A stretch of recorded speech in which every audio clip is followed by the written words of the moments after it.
The remote cattle ranch in northern Montana had been operating for 4 generations when the pack of wolves arrived during the harsh winter of 2019. The Morrison family's 15,000-acre spread bordered the Canadian wilderness, where wolf populations had been steadily expanding southward as prey animals migrated to escape the brutal cold that had gripped the region for months. Rancher Tom Morrison had been working the land for 37 years, inheriting the operation from his father, who had built it into one of the most successful cattle enterprises in the state. The 59-year-old understood the challenges of raising livestock in an environment where predators were a constant threat, but nothing in his experience had prepared him for the systematic assault that would destroy his livelihood. The wolf pack that established territory on Morrison's ranch consisted of 14 animals, led by an alpha male that weighed over 140 pounds. The pack's size was unprecedented for the region, suggesting they had been feeding exceptionally well and were expanding their hunting grounds to support their growing numbers. Morrison's first indication of trouble came when he discovered the remains of 3 yearling calves that had been killed during a single night. The systematic nature of the kills suggested the work of experienced predators rather than opportunistic scavenging, and the tracks surrounding the carcasses revealed the presence of multiple large wolves. The rancher's attempts to protect his livestock using traditional methods proved inadequate against predators that seemed to understand and adapt to human countermeasures. Electric fencing and guard dogs that had successfully deterred previous wolf incursions were systematically overcome by animals that displayed unprecedented intelligence and coordination. Morrison's son Jake, a 28-year-old who had returned to help run the ranch after completing his military service, was conducting a routine check of the northern pastures when he encountered the pack during daylight hours. The wolves' willingness to operate in broad daylight suggested they had lost their natural fear of humans and were actively defending territory they considered their exclusive domain. The pack's coordinated approach to Jake Morrison was systematic and terrifying. The animals moved into position around his ATV while he was focused on examining fresh kill sites, their silent communication allowing them to surround him without triggering his awareness of immediate danger. The attack began when the alpha male emerged from a stand of pine trees just 40 yards away, his massive bulk and aggressive posture immediately identifying him as the pack's leader. The animal's confident approach suggested he viewed the human as an intruder who needed to be eliminated rather than simply driven away. Jake's attempt to retreat to his vehicle was blocked by pack members that had positioned themselves to cut off all escape routes. The wolves' coordinated movements demonstrated the kind of intelligent hunting strategy that had allowed them to successfully establish dominance over the ranch's vast territory. The rancher's son managed to reach his rifle before the pack could close the distance, but his shots were hampered by the wolves' constant movement and their use of terrain features for cover. The animals' persistence in maintaining their attack, despite gunfire, suggested they had learned that humans could be overcome through coordinated effort. Jake's emergency radio call brought his father racing to the scene with additional ranch hands, but the wolves had disappeared into the dense timber before help arrived. The young man's survival was complicated by severe lacerations from the alpha male's claws and psychological trauma from being hunted by an entire wolf pack. The investigation revealed that the Morrison Ranch had become the center of a territory claimed by one of the largest wolf packs ever documented in Montana. The animals were systematically killing livestock not for food, but to eliminate competition for resources they considered their exclusive property. Wildlife officials' attempts to relocate the pack proved unsuccessful when the wolves returned within weeks and resumed their assault on the ranch's cattle herd. The animals' territorial behavior had escalated beyond normal predator patterns, suggesting they viewed the ranch as their domain and humans as intruders who needed to be violently expelled. The Morrison family's financial losses exceeded $200,000 over 6 months as the wolf pack continued its systematic destruction of their livestock operation. The predator's intelligence and adaptability made traditional protection methods ineffective, forcing the family to consider abandoning land that had been in their possession for over a century. The Florida Everglades had always been considered dangerous territory, where visitors needed to remain constantly alert for alligators, venomous snakes, and other potentially deadly wildlife. But the massive American alligator that had been stalking airboat tour groups throughout the region was displaying hunting behaviors that challenged everything wildlife experts understood about these ancient predators. Captain Bobby Hernandez had been running airboat tours through the Everglades for over 15 years when he first encountered the alligator that would terrorize his operation and nearly end his career. The 43-year-old guide from Miami had navigated thousands of tourists through the swamp's maze of channels and sawgrass prairies without a serious incident involving dangerous wildlife. The alligator that had taken up residence in Hernandez's regular tour route was unlike any specimen he had encountered in his extensive experience with Everglades wildlife. The animal's estimated length of 16 feet made it one of the largest alligators ever documented in South Florida, and its aggressive territorial behavior suggested it had claimed vast areas of swamp as its exclusive hunting ground. Hernandez's tour group on that fateful morning consisted of 8 tourists from Germany who had paid premium rates for a private expedition into the Everglades' most remote areas. The visitors were eager to photograph wildlife in its natural habitat, but none of them understood the level of danger posed by apex predators that had lost their natural fear of humans. The guide's first indication that something was wrong came when he noticed the unusual absence of other wildlife in areas that typically supported abundant bird and reptile populations. The unnatural silence suggested the presence of a large predator that had disrupted the swamp's normal ecological balance. The massive alligator's initial appearance was subtle, with only its eyes and nostrils visible above the dark water as it investigated the airboat's presence in its territory. Hernandez's years of experience allowed him to recognize the animal's size immediately, but he underestimated the level of aggression it would display toward human intrusion. The alligator's attack on the airboat came without warning when the group stopped to photograph a great blue heron rookery. The predator's massive bulk erupted from the water with explosive force, its jaws targeting the boat's aluminum hull with crushing power that buckled the metal framework. The tourists' screams filled the air as the 16-foot alligator attempted to drag the entire airboat beneath the surface using the death roll technique that these predators employed to disorient and drown their prey. The animal's massive tail thrashed against the boat's propeller cage while its jaws maintained their grip on the hull.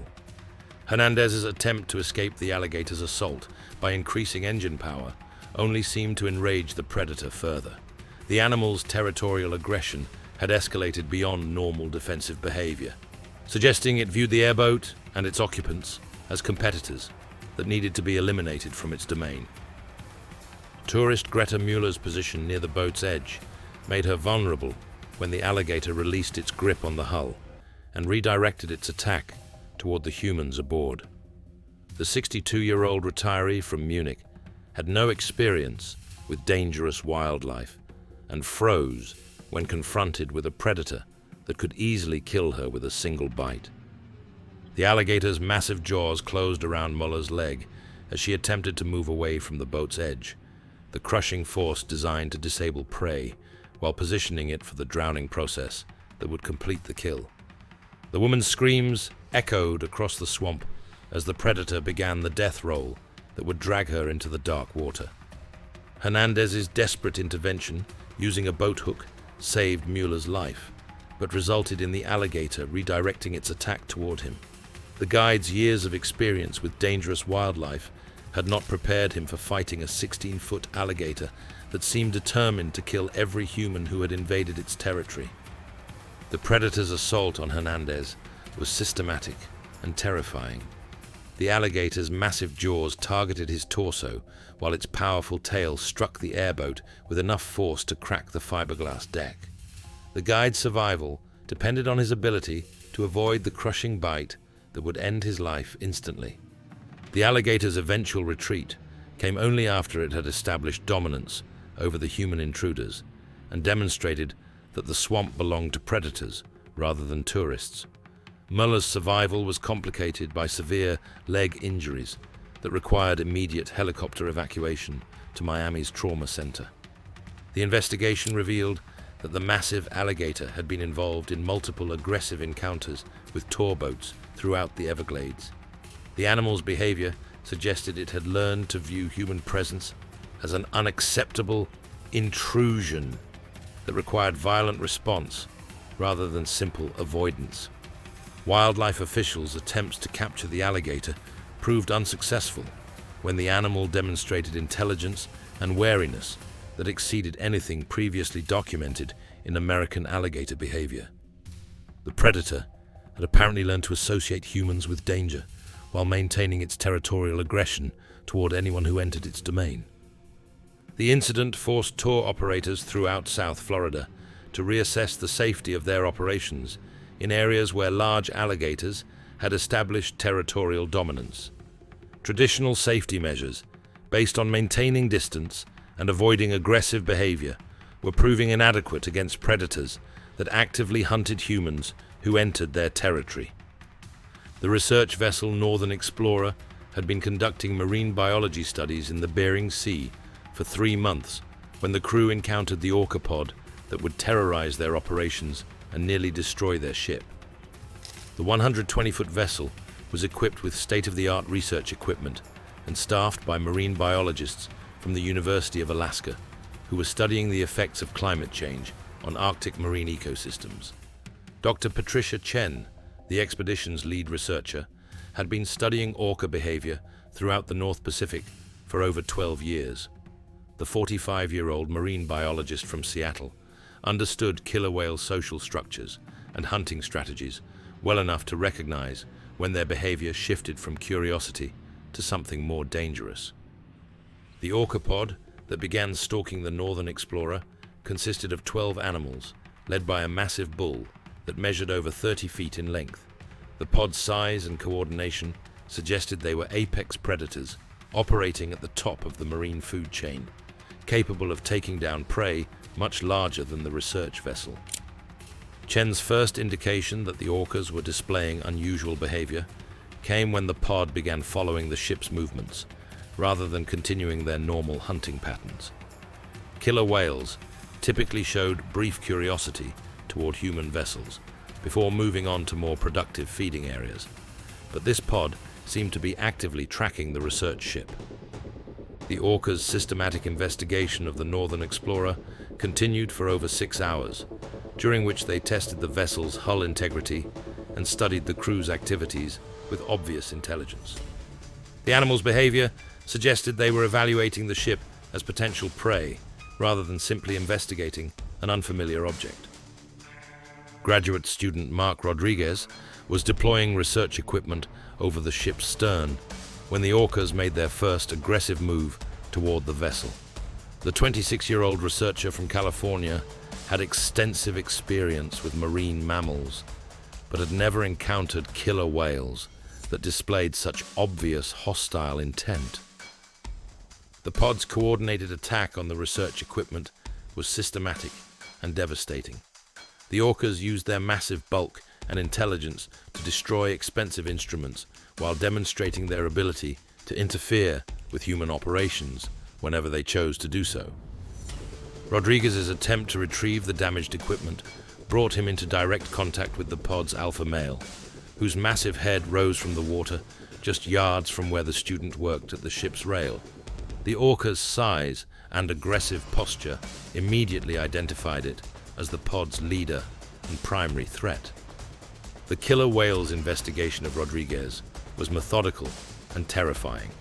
The animal's massive jaws, capable of crushing a sea lion instantly, opened and closed just feet from the student's position, while its intelligent eyes studied the human who had entered its domain. Chen's emergency order to retrieve all personnel from the water came too late to prevent the orcas from demonstrating their dominance over the research operation. The pod's systematic destruction of equipment and their obvious willingness to attack humans who entered the water forced the expedition to abandon their research objectives. The Orcas' assault on the Northern Explorer escalated when the crew attempted to leave the area. The pods' coordinated ramming attacks on the ship's hull demonstrated their ability to sink vessels much larger than typical killer whale prey, suggesting they had learned to view human ships as competitors or threats. Captain James Murphy's 30 years of experience in Arctic waters had never included encounters with orcas that actively attacked ships. The pods' intelligence and coordination made them more dangerous than any weather conditions or ice hazards he had faced during his career in polar research operations. The ship's hull damage from repeated orca attacks forced Murphy to issue a mayday call and request immediate assistance from Coast Guard vessels operating in the region. The Northern Explorer's survival depended on reaching port before the killer whales could inflict damage that would sink the research vessel. The Orca's pursuit of the damaged ship continued for over 12 hours, during which they maintained pressure on the crew while demonstrating their ability to control human movement through their territory. The pod's behavior suggested they had learned to view research vessels as intruders that needed to be driven away through violence. The investigation revealed that orca pods throughout the North Pacific were displaying increasingly aggressive behaviors toward human vessels. The animals were learning to associate ships with territorial intrusion and were developing coordinated strategies for attacking vessels that entered their hunting grounds. Marine biologists noted that the orca's willingness to attack ships represented an unprecedented escalation in killer whale aggression toward humans. The animals' intelligence and social coordination made them capable of sinking vessels and killing crew members who entered the water during attacks. The remote hunting lodge in northern Canada had been operating for over 20 years when the grizzly bear arrived during the peak of hunting season. The facility catered to wealthy clients seeking trophy animals in some of North America's most pristine wilderness. But the massive predator that had claimed the area as its territory was about to demonstrate that humans were no longer the apex predators in this environment. Lodge owner and guide Michael Brennan had been leading hunts in the Canadian wilderness for over 2 decades when he encountered the bear that would destroy his business and nearly end his life. The 51-year-old outfitter from Alberta had guided hundreds of clients to successful harvests while maintaining an impeccable safety record in an environment where dangerous wildlife encounters were always possible. The grizzly bear that had taken up residence near Brennan's lodge was unlike any specimen he had encountered in his extensive career guiding in bear country. The animal's estimated weight of over 800 pounds made it one of the largest grizzlies ever documented in the region, and its aggressive territorial behavior suggested it had claimed vast areas of wilderness as its exclusive domain. Brennan's client that week was Dr. Richard Stone, a cardiologist from New York who had paid $18,000 for a week-long black bear hunt in the remote wilderness surrounding the lodge. Stone possessed limited hunting experience, but had trained extensively for the physical demands of pursuing dangerous game in Canada's unforgiving environment. The guide's first indication that a large grizzly was operating in the area came when they discovered the remains of a black bear that had been killed and partially consumed by a much larger predator. The systematic nature of the kill and the massive claw marks on nearby trees suggested the work of a grizzly that was actively eliminating competition from its territory. Stone's inexperience with dangerous game hunting became apparent when they first spotted the massive grizzly feeding on a moose carcass in a clearing surrounded by dense spruce forest. The doctor's excitement at seeing such a magnificent predator caused him to make noise that immediately alerted the bear to their presence. The grizzly's reaction to detecting human presence was immediate and aggressive. Instead of fleeing the area as most bears would when confronted with hunters, this animal stood its ground and began advancing toward their position with obvious hostile intent that suggested it viewed humans as competitors rather than threats. Brennan's attempt to position Stone for a safe retreat was complicated by the bear's rapid approach and the dense vegetation that limited their visibility and mobility. The guide's years of experience told him that this encounter was developing into a life-threatening situation that required immediate defensive action. The bear's charge came when they were still 150 yards away, the massive predator covering the distance with shocking speed through terrain that should have slowed any animal of its size.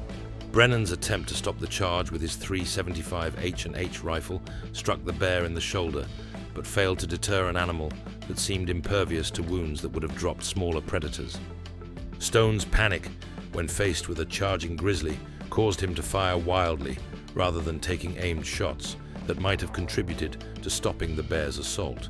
The doctor's inability to function under extreme pressure left Brennan alone to face an 800-pound predator that was determined to eliminate both humans who had invaded its territory.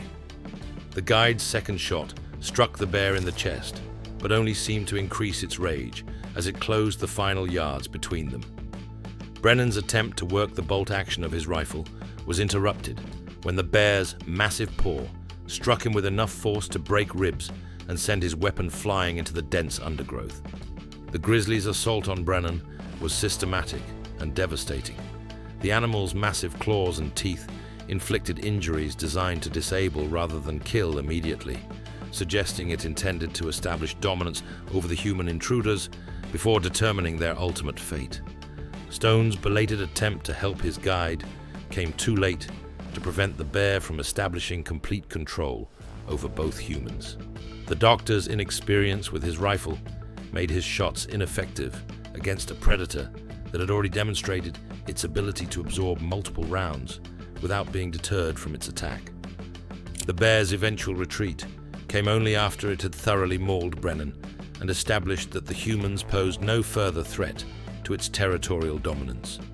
The guide's survival was complicated by massive blood loss and internal injuries that required immediate helicopter evacuation from one of Canada's most remote wilderness areas.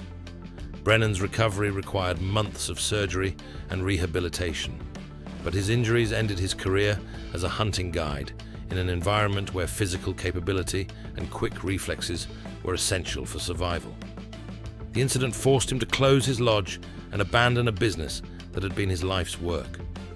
The investigation revealed that grizzly bears throughout northern Canada were displaying increasingly aggressive territorial behaviors as human hunting pressure forced them to defend larger areas against intrusion. The bears were learning to view hunters as competitors rather than threats, leading to violent encounters that challenged traditional hunting safety protocols. The commercial crab fishing vessel Arctic Dawn had been working the waters off Alaska's Aleutian Islands for 12 years when Captain Steve Kowalski encountered the pod of orcas that would terrorize his crew and nearly destroy his livelihood.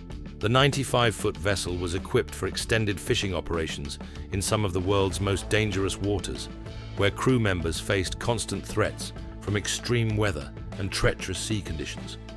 Kowalski had been fishing Alaskan waters for over 20 years, his expertise in reading ocean conditions and locating productive crab grounds making him one of the most successful independent operators in the fleet.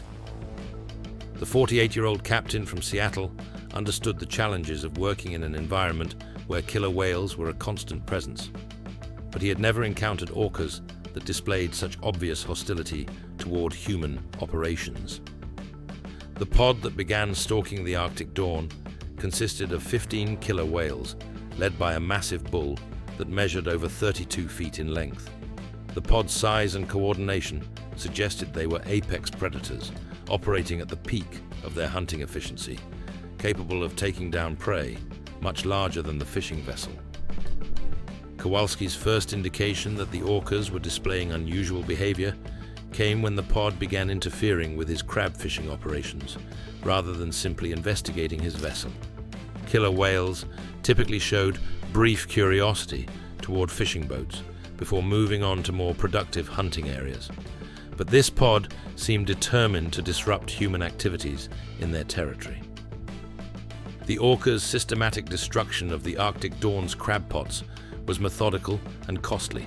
The animals used their massive bulk and intelligence to locate and destroy expensive fishing gear while demonstrating their ability to eliminate human operations whenever they chose to do so. Deckhand. Carlos Mendez was hauling crab pots when the Orcas made their first direct assault on the vessel's crew. The 34-year-old fisherman from California had worked dangerous waters throughout the North Pacific, but had never encountered marine mammals that displayed such obvious aggressive intent toward humans. The pod's coordinated attack on Mendez was systematic and terrifying. The Orcas used their massive size and intelligence to create waves that swept across the Arctic Dawn's deck, while positioning themselves to attack any crew member who entered the water.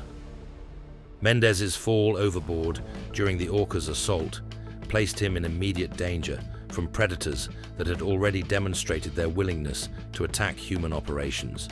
The killer whale's massive jaws, capable of crushing a sea lion instantly, posed a deadly threat to a human swimming in their territory. The pod's investigation of Mendez in the water was methodical and horrifying. The animals circled the struggling fishermen, while their massive heads rose from the water to study prey that was completely helpless in their marine environment. Kowalski's desperate attempt to rescue his crew member using the ship's life ring and retrieval line was complicated by the Orcas' continued presence around the vessel. The killer whales seemed determined to prevent any human from escaping their territory alive. The pod's assault on the rescue operation demonstrated their intelligence and coordination in ways that challenged everything marine biologists understood about killer whale behavior. The animals worked together to interfere with human efforts while maintaining pressure on their intended prey. Mendez's survival depended on the crew's ability to retrieve him from the water before the Orcas decided to complete their attack. The fisherman's time in the frigid Alaskan water was limited by hypothermia that would kill him even if the killer whales chose not to attack directly. The Orcas' eventual decision to release their prey came only after they had demonstrated complete dominance over the human operations in their territory. Mendez's rescue was complicated by severe hypothermia and psychological trauma from being hunted by apex marine predators. The investigation revealed that orca pods throughout Alaskan waters were displaying increasingly aggressive behaviors toward fishing vessels. The animals were learning to associate boats with territorial intrusion and were developing coordinated strategies for attacking vessels that entered their hunting grounds. The Arctic Dawn's financial losses from destroyed equipment and lost fishing time exceeded $150,000, forcing Kowalski to consider abandoning fishing grounds that had supported his operation for over a decade. The Orcas' territorial behavior had escalated beyond normal predator patterns, making commercial fishing operations impossible in areas they claimed as their exclusive domain. The remote research station in Antarctica had been monitoring ice sheet stability for 5 consecutive years when Dr. Sarah Kim first noticed the leopard seal that had taken up residence in the waters surrounding their facility. The station's location on the Antarctic Peninsula placed it in an environment where marine predators were a constant presence. But the massive seal that began stalking human operations was displaying hunting behaviors that challenged everything researchers understood about these Antarctic predators.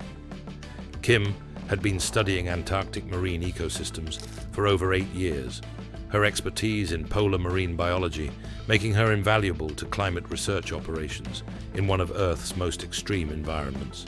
The 37-year-old researcher from Oregon understood leopard seal behavior well enough to recognize when their presence around human facilities shifted from curiosity to active hunting. The leopard seal that had claimed the waters around the research station was unlike any specimen Kim had encountered in her extensive Antarctic experience. The animal's estimated length of 12 feet made it one of the largest leopard seals ever documented, and its aggressive territorial behavior suggested it had claimed the area's marine environment as its exclusive hunting ground. Kim's first indication that the seal was displaying unusual behavior came when it began interfering with routine diving operations rather than simply investigating human activities. Leopard seals typically showed brief curiosity toward research divers before moving on to more productive hunting areas. But this animal seemed determined to eliminate human presence from its territory. The seal's systematic stalking of research operations was methodical and persistent. The animal learned the timing of human diving activities and positioned itself to intercept divers who entered the water to conduct scientific observations and equipment maintenance. Graduate student Paul Martinez was conducting routine underwater observations when the leopard seal made its first direct assault on human operations. The 29-year-old researcher from Texas had extensive experience with Antarctic diving, but had never encountered a marine predator that displayed such obvious hostile intent toward humans. The seal's attack on Martinez was swift and devastating.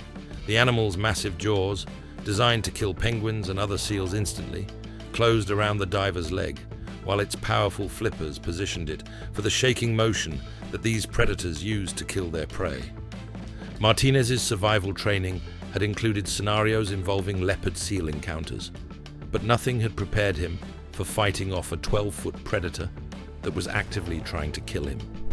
The animal's massive size and aquatic agility made traditional defensive measures ineffective against a predator perfectly adapted to its marine environment. The seal's systematic attempt to drag Martinez beneath the ice demonstrated hunting behaviors that marine biologists had never documented in leopard-seal-human interactions. The animal's persistence in maintaining its attack suggested it viewed the human as acceptable prey, rather than as a threat to be avoided. Kim's emergency response from the surface required her to enter the water with a bang stick designed for shark defense, but the leopard seal's size and aggression made it questionable whether such deterrence would be effective against an Antarctic predator that had already demonstrated its willingness to attack humans. The seal's release of Martinez came only after Kim's intervention with the bang stick caused enough pain and disorientation to convince the predator to retreat temporarily. The graduate student's survival was complicated by severe leg injuries and hypothermia from extended exposure to Antarctic water temperatures. The investigation revealed that the leopard seal had been involved in multiple aggressive encounters with research divers throughout the Antarctic Peninsula region. The animal's behavior suggested it had learned to view human presence as competition for marine resources and was actively hunting people who entered its territory. Wildlife officials noted that the seal's willingness to attack humans represented an unprecedented escalation in leopard seal aggression. The animal's size and hunting efficiency made it capable of killing human divers who entered Antarctic waters without adequate protection against marine predators. The incident forced research stations throughout Antarctica to reassess the safety of their diving operations in areas where large leopard seals had established territorial dominance. Traditional safety measures based on buddy diving and surface support were proving inadequate against predators that actively hunted humans who entered their marine environment. These encounters across the globe reveal a terrifying pattern of predatory aggression that is transforming the relationship between humans and the planet's most dangerous wildlife. From the wolf packs claiming ranch territory in Montana to the orcas attacking research vessels in Arctic waters, apex predators are abandoning behavioral patterns that once made coexistence possible. The animals involved in these attacks represent a new generation of predators that view humans not as threats to be avoided, but as competitors to be eliminated or prey to be consumed. Whether driven by climate change, habitat loss, or evolutionary adaptation, these creatures are crossing boundaries that wildlife experts once considered absolute. If these harrowing accounts of predator encounters left you questioning your safety in remote wilderness areas and marine environments, hit that like button and subscribe for more shocking stories of when nature's most efficient killers decide humans are fair game. Each week, we document the most terrifying predator attacks from around the world, revealing how environmental changes are creating deadly new behaviors in animals we thought we understood. Because recognizing these evolving threats could mean the difference between a successful expedition and becoming the next victim of predators that have learned to hunt humans with devastating efficiency. The offshore drilling platform, Neptune's Fury, had been extracting natural gas from the North Sea for 18 months when marine engineer David Walsh first noticed the pod of pilot whales that had taken up residence around the rig's underwater structure. The platform's location, 60 miles from the Scottish coast, placed it in waters that supported diverse marine ecosystems, but the massive whales that began circling the facility were displaying behaviors that challenged everything cetacean experts understood about these normally docile creatures. Walsh had been working on North Sea drilling platforms for over 14 years, his expertise in underwater structural maintenance making him invaluable to offshore operations throughout the region. The 41-year-old engineer from Aberdeen understood marine mammal behavior well enough to recognize when their presence around industrial facilities shifted from curiosity to something more dangerous. The pilot whale pod that had claimed the waters around Neptune's Fury consisted of 23 animals led by a massive bull that measured over 25 feet in length. The pod's size and coordination suggested they were operating as a highly organized social unit, but their systematic investigation of human operations indicated territorial behavior that had never been documented in pilot whale populations. Walsh's first indication that the whales were displaying unusual aggression came when they began interfering with routine diving operations rather than simply avoiding human activities. Pilot whales typically fled when confronted with industrial noise and human presence, but this pod seemed determined to establish dominance over the platform's marine environment. The whales' systematic destruction of underwater equipment was methodical and costly. The animals used their massive bulk and intelligence to locate and damage expensive monitoring devices, while demonstrating their ability to eliminate human operations whenever they chose to do so. Platform supervisor James McLeod had been overseeing North Sea operations for over 20 years when the pilot whales began their assault on the Neptune's Fury's infrastructure. The 56-year-old veteran from Glasgow had never encountered marine mammals that displayed such obvious hostile intent toward industrial operations. The pod's coordinated attacks on the platform's support structure were systematic and terrifying. The whales used their massive heads as battering rams against the steel framework, while their powerful tails struck critical equipment with enough force to cause structural damage that threatened the entire facility's stability. Walsh's emergency dive to assess damage to the platform's primary support column placed him in direct contact with the pod's alpha male, whose massive bulk emerged from the murky North Sea water with obvious aggressive intent. The whale's size and territorial behavior immediately identified it as the primary threat to human operations in the area. The pilot whale's investigation of Walsh was methodical and horrifying. The animal's massive head, capable of crushing a human instantly, approached within inches of the diver, while its intelligent eyes studied the human who'd invaded its claimed territory. The whale's sudden charge toward Walsh came without warning, the massive predator's bulk moving through the water with shocking speed that gave the engineer no time to react. The animal's intent to ram the human diver was obvious, suggesting it viewed Walsh as a competitor that needed to be eliminated from its domain.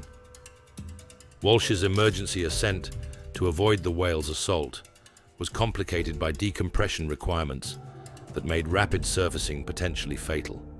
The nitrogen bubbles that formed in his bloodstream during the emergency ascent created a medical emergency that required immediate treatment in the platform's decompression chamber. The pilot whale's pursuit of Walsh to the surface demonstrated a level of aggression that marine biologists had never documented in cetacean-human encounters.